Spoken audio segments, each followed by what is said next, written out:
बच्चों, आज जो है क्लास 10 साइंस के फिजिक्स चैप्टर फर्स्ट रिफ्लेक्शन वाला चैप्टर है, लाइट प्रकाश वाला चैप्टर।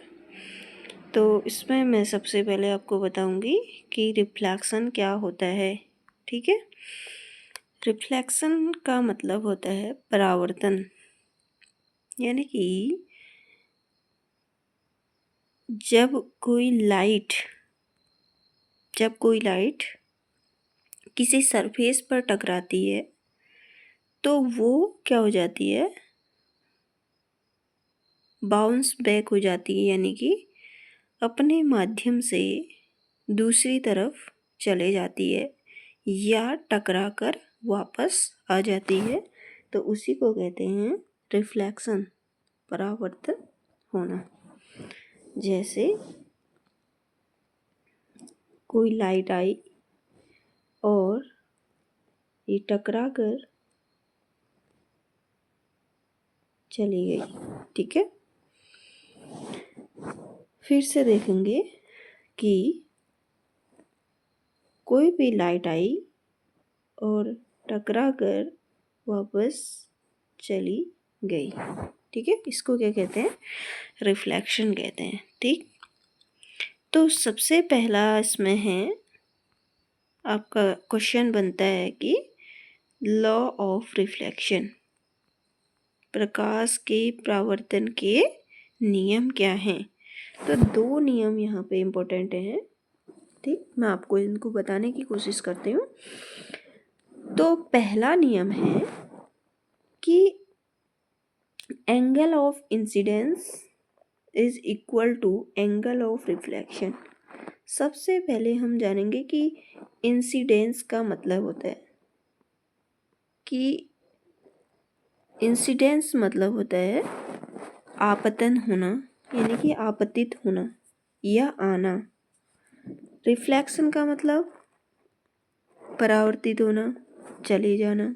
ठीक, तो सबसे पहले हम देखते हैं कि एंगल ऑफ इंसिडेंस को कैसे डिनोट करते हैं। एंगल ऑफ इंसिडेंस मतलब आई, यानी कि हिंदी में आपतन कोण। एंगल ऑफ रिफ्लेक्शन का मतलब है आर। ठीक है, रिफ्लेक्शन आर को, इंसिडेंट आई को, यानी कि आपतन कोण और परावर्तन कोण क्या है, बराबर हैं। ठीक है, पहला नियम ये है। दूसरा है कि incident ray the normal to the mirror at the point of incident and reflected ray all lie in the same plane. आपको मैं डायग्राम से बताती हूँ। पहला क्या कह रहा है, सपोज करो आपके पास एक प्लेन सरफेस है। ठीक है,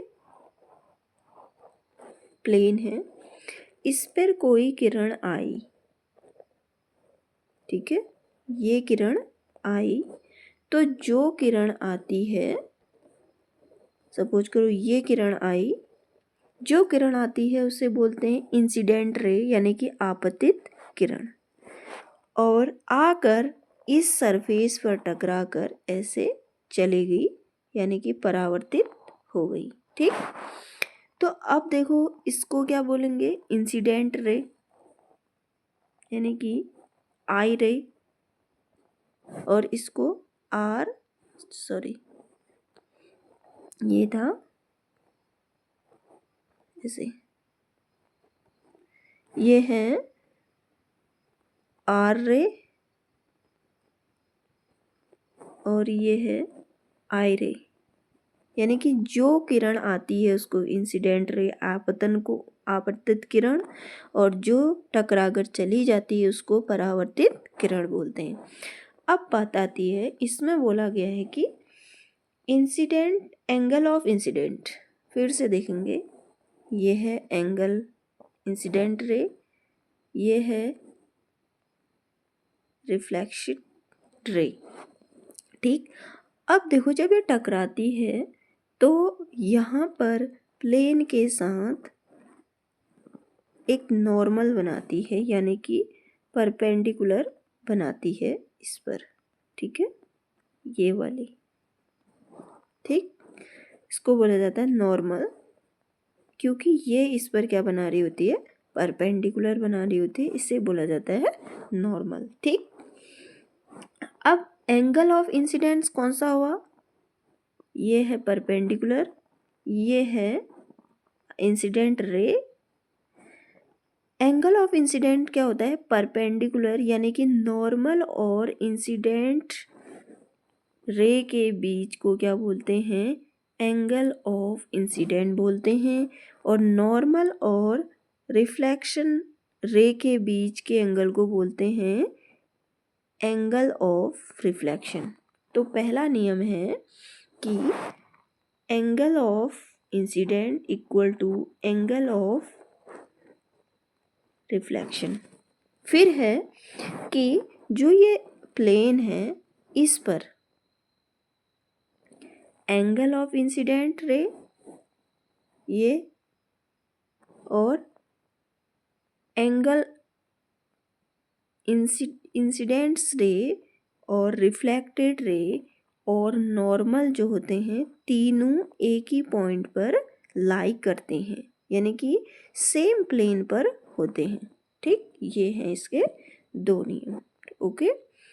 अब इसको समझने की कोशिश करेंगे। इसका नेक्स्ट है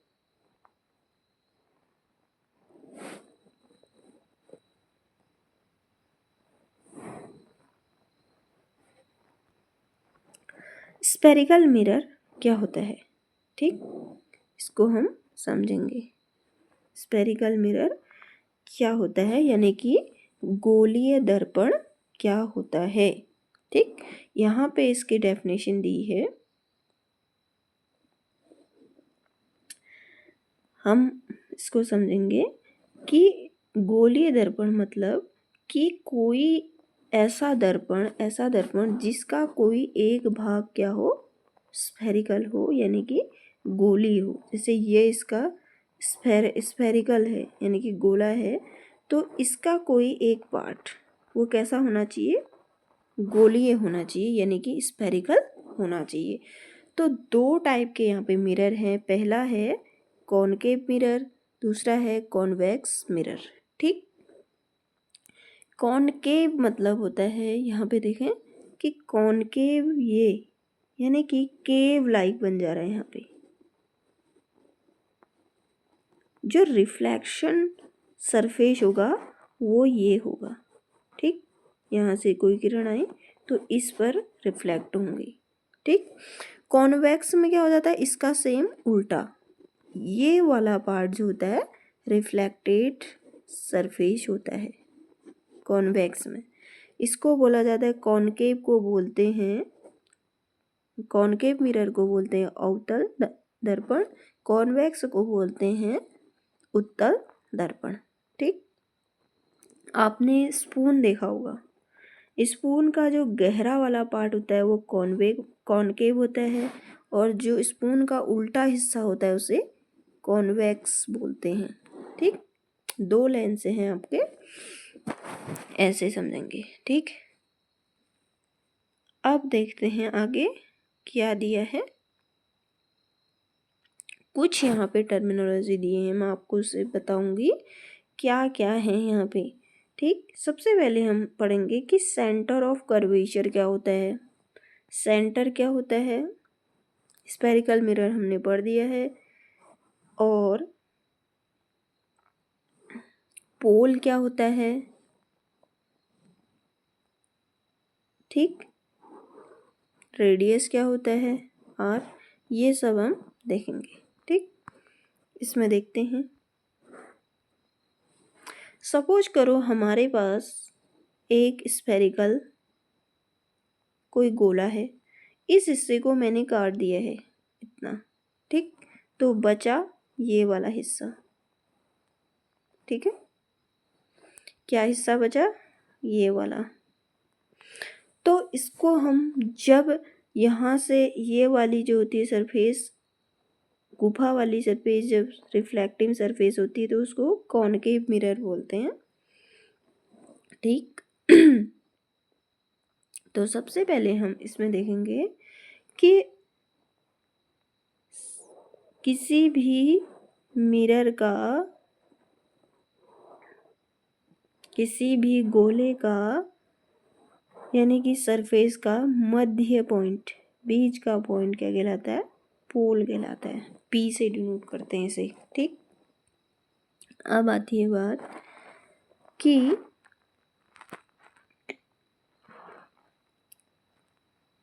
पोल से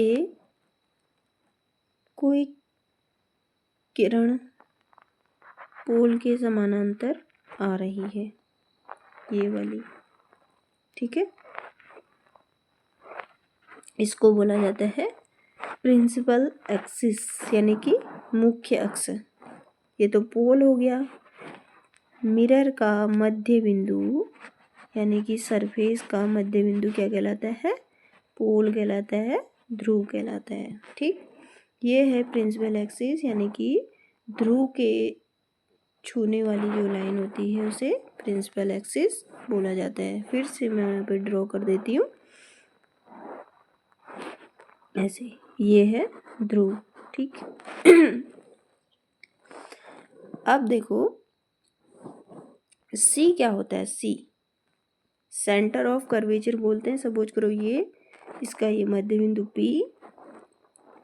अब किसी भी गोले का जो केंद्र होता है, ठीक है, सपोज करो ये गोला पूरा ऐसा था, इसका मध्य बिंदु ये है, तो इसको सी बोलेंगे। ठीक, सेंटर ऑफ कर्वेचर। ठीक है, यहाँ पर ये पी है और इसका मध्य बिंदु क्या हो गया? सी हो गया। ठीक, अब देखो कोई किरण यहाँ से आई इसके समानांतर ऐसे। अब हम पढ़ेंगे प्रिंसिपल फोकस यानी कि एफ क्या है। ठीक, एफ किसको कहेंगे? कि फिर से देखो ये हमारा मिरर, ये पोल और ये सेंटर। ठीक, ये प्रिंसिपल एक्सिस। अब यहाँ से कोई रे आ रही है, ये। अब ये था कौन सा मिरर? कॉनकेव, सी बोल देती हूँ, कॉनकेव मिरर बोल देती हूँ। ठीक है, कॉनकेव मिरर। ठीक, अब देखो कोई ये किरण यहाँ से आई। अब कॉनकेव मिरर की एक खासियत होती है कि ये जो है रिफ्लेक्ट होकर क्या कर देती है? आपस में कॉन्वेकेव यानी कि किरणों को आपस में मिला देती है ऐसे, यहाँ पर। ठीक, तो ये जिस बिंदु पर इन किरणों को मिलाती है एक बिंदु पर, उसको बोला जाता है प्रिंसिपल फोकस यानी कि कैपिटल एफ। ठीक है, अब मैं फिर से आपके लिए बना रही हूँ ये पोल, ये इसका सी और प्रिंसिपल एक्सिस। यहाँ से कोई रे आई ऐसे और ये जिस पॉइंट पर मिली ये, तो उसे क्या बोलते हैं? प्रिंसिपल फोकस बोलते हैं, कैपिटल एफ बोलते हैं। ठीक, अब आर क्या होता है? ठीक, आर देखेंगे, फिर से मैं आपके लिए बना रही हूँ आर देखेंगे। ये है सी, ये है एफ, ये है पी, ये दो किरणें यहाँ से आ रही हैं। ठीक है, तो आर किसको बोलेंगे? पोल से सेंटर तक की दूरी को। ये पोल है, पोल से मध्य यानी कि सेंटर तक की दूरी को आर बोलते हैं, रेडियस बोलते हैं। क्योंकि आप कोई भी गोला होता है, सर्कल होता है, तो उसका मध्य बिंदु से इस यहाँ तक, इसके सरफेस तक क्या दूरी होती है? आर होती है, रेडियस होती है। तो इसको आर से डिनोट करते हैं। ठीक है, और फोकल लेंथ किसे बोलते हैं? Small F. ठीक है, पोल से प्रिंसिपल फोकस तक की दूरी को क्या बोलते हैं? स्मॉल एफ, यानी कि फोकल लेंथ बोलते हैं। तो अब देखो ये दोनों क्या हैं? बराबर हैं, यहाँ से यहाँ तक और यहाँ से यहाँ तक। तो यहाँ से यहाँ तक r है, तो यहाँ से यहाँ तक r/2 से तो एक रिलेशन होता है r बराबर 2f। तो f बराबर हो जाएगा r/2। ये आपका रिलेशन है। कॉनकेव लेंस हो या कॉन्वेक्स लेंस हो या कॉनकेव मिरर हो या कॉन्वेक्स मिरर हो, ठीक है। तो फिर से देखो एक डायग्राम और, P principal axis, centre, principal focus F, और यहाँ से यहाँ तक की दूरी को R, और यहाँ से यहाँ तक की दूरी को फोकल लेंथ, ठीक। ये है इसका, ठीक।